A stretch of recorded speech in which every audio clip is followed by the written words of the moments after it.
bien que je donne parfois des cours de cuisine française. Je suis pâtissier, confiseur, glacier, chocolatier et donc meilleur ouvrier de France.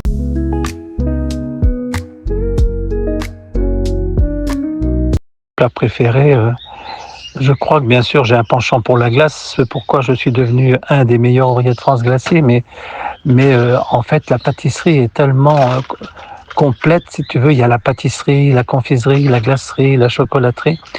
Et donc, on va dire que ce que j'aime le moins, c'est le chocolat, bien que j'en fasse bien sûr, mais c'est ce que j'aime le moins. Ce que j'aime le plus, c'est les travaux artistiques, du sucre soufflé, sucre tiré, la sculpture sur glace, les rubans en sucre et toutes ces techniques qui permettent de faire des pièces artistiques décoratives pour les grands événements comme les mariages, les anniversaires d'entreprise et j'en passe. La sculpture sur glace est arrivée plus tard à la tronçonneuse dans des blocs de glace où j'ai beaucoup formé de gens dans la sculpture sur glace. Je suis même devenu moi-même le président national de France des sculpteurs sur glace et j'ai formé bien des élèves qui sont devenus eux aussi meilleurs ouvriers de France. Ce qui concerne les jeunes, la première marche de l'escalier, c'est de trouver une entreprise d'accueil où on a confiance dans le patron ou dans le chef, on est sûr qu'il va nous apprendre des choses et prendre n'importe quelle entreprise, après tout, pourquoi pas, parce qu'il faut apprendre les fondamentaux et aujourd'hui, on a une tendance avec les réseaux sociaux, notamment Instagram, de voir toujours le côté esthétique des choses. Or, dans le côté esthétique des choses, on ne va pas faire voir sur Instagram quelqu'un qui est en train d'émincer parfaitement un oignon ou quelqu'un qui est en train d'éplucher une pomme et de la couper en fines lamelles pour en faire une tarte aux pommes magnifique. Donc en fait, l'Instagrammable a décalé les choses. C'est d'abord les fondamentaux, et les fondamentaux, c'est quoi? Eh ben, ce sont les bases. Les bases, savoir faire une crème pâtissière, savoir faire un feuilletage, savoir faire une pâte à croissant, que sais-je encore, des dizaines et des dizaines de recettes qu'on fait et refait, qu'on refait, qu'on s'en fout, on remet sur le travail de tous les jours et qui finissent par rentrer. Donc en fait, c'est beaucoup de patience et beaucoup d'entraînement pour arriver à maîtriser les fondamentaux.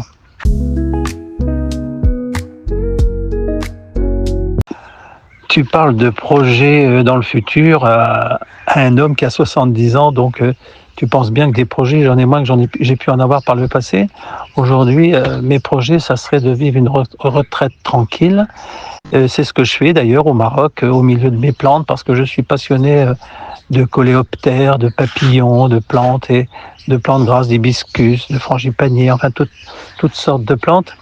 Donc ça, c'est mes projets immédiats.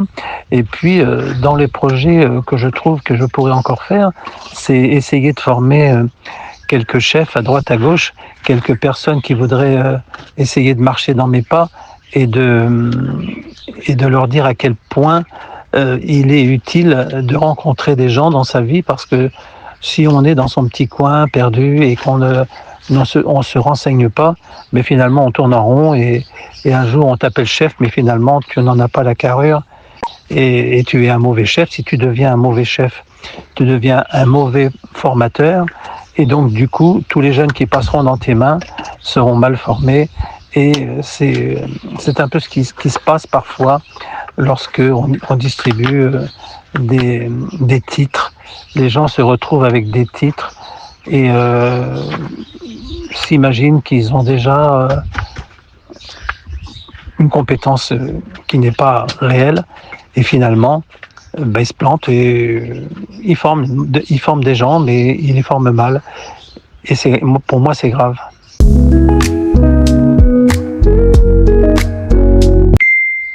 Ah, les défis, oui, les défis, j'en ai remonté quelques-uns, j'en ai vraiment eu beaucoup, mais c'est moi qui me l'ai créé parce que, en fait, à je sais plus, j'avais quel âge, en 1981, donc je devais avoir 26 ans, je suis rentré dans l'enseignement, j'avais déjà mon CAP de pâtissier, mon brevet de maîtrise, de pâtissier, confiseur, glacier, chocolatier. Et donc, j'ai enseigné auprès des élèves pendant très longtemps. Mais juste avant, bien sûr, j'étais dans le monde du travail et je faisais 70 heures par semaine pour gagner ma vie. Donc, dans le monde de l'enseignement, j'ai eu beaucoup de temps libre qui m'ont permis de préparer beaucoup de concours. J'ai dû faire des concours pendant 15 ans, des concours de pâtisserie, des concours de sculpture sur glace, des concours de pièces artistiques en sucre tiré, sucre soufflé. Et donc tout cela, comment je les ai surmontés?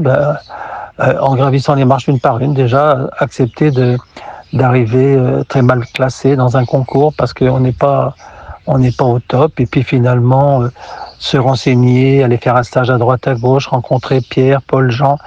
Et donc parmi ces rencontres, il y a donc, je te l'ai déjà dit, ce fameux Claude Gelé, qui était 2 fois meilleur ouvrier de France, mais il y a eu plein d'autres gens aussi. Je pense à Bernard Huguet, je pense à Gabriel Paillasson, qui est le fondateur de la Coupe du Monde. Je pense à beaucoup de personnes qui ne me viennent pas forcément à l'esprit. Je pense à Béloé, l'école de Béloé Conseil. Je pense à beaucoup d'endroits, l'École nationale supérieure de la pâtisserie à Saint-Jean, où on rencontrait régulièrement des gens comme Jean-Claude David, comme beaucoup de meilleurs ouvriers de France, de champions du monde, qui m'ont aidé à surmonter toutes mes problématiques et qui aujourd'hui sont souvent disparus parce qu'ils avaient déjà un certain âge. Et cependant, ils ont partagé, et c'est ce que j'ai fait toute ma vie. En fait, j'ai partagé mon savoir, je partage encore, j'anime encore régulièrement des stages à l'école au Maroc ici. Et j'ai encore des étudiants en Polynésie française et dans l'océan Indien, dans l'île de la Réunion.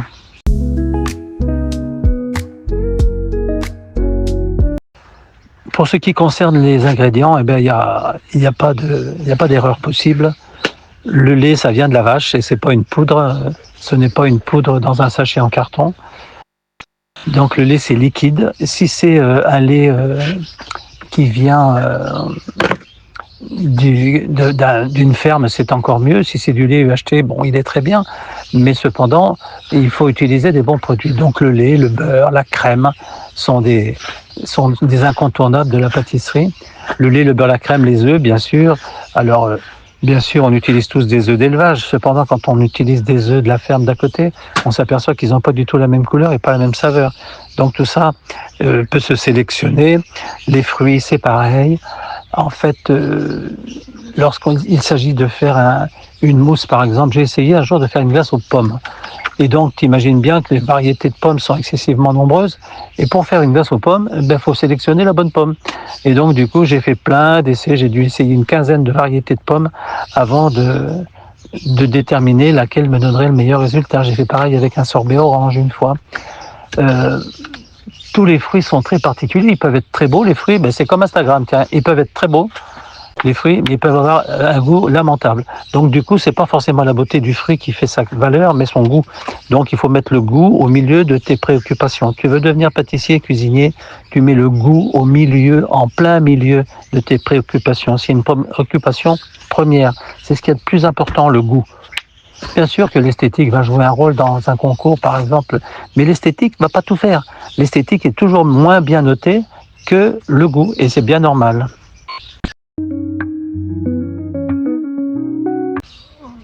Pour terminer, sur un conseil à donner aux jeunes apprenants, il faut être patient. Les choses ne se font pas en un jour, contrairement à ce qu'on peut voir à la télé-réalité, contrairement à ce qu'on peut voir dans les émissions qui sera le meilleur pâtissier, le meilleur boulanger. Ces émissions, elles ont le mérite d'exister, de démontrer ce que l'on fait dans nos métiers, mais cependant, elles ont une tendance à accélérer les choses. Or, c'est en 10 ans qu'on fait un chef cuisinier ou pâtissier, c'est pas en 6 mois. Et donc toutes les écoles qui essaient de vous faire croire le contraire sont des vendeuses de bonne aventure et certainement pas des gens sérieux. Dans ces écoles où on reste 6 mois, on apprend beaucoup de choses. C'est vrai, c'est un concentré. D'ailleurs, c'est toujours excessivement cher. Et cependant, quand on en sort, on n'est pas si formé que ça. Du coup, il faut être patient. Il faut 10 ans pour faire un chef pâtissier ou un chef boulanger. Et donc, On peut commencer à maîtriser des choses, mais la maîtrise avec un grand M, hein, eh bien, il faut du temps. Et donc, c'est la patience et surtout croiser les bonnes personnes, aller à la rencontre de ces personnes, poser des questions. Euh, on parle dans les compagnons, parce que je suis aussi compagnon du Tour de France, on parle chez les compagnons de l'intelligence de la main. Et cette intelligence de la main, eh ben, elle s'obtient en se renseignant, en se documentant, en lisant beaucoup, en cherchant à comprendre pourquoi ne faut-il pas mélanger du jus de citron avec du lait. Ah, c'est une bonne question. Qu'est-ce que ça fait comme réaction chimique?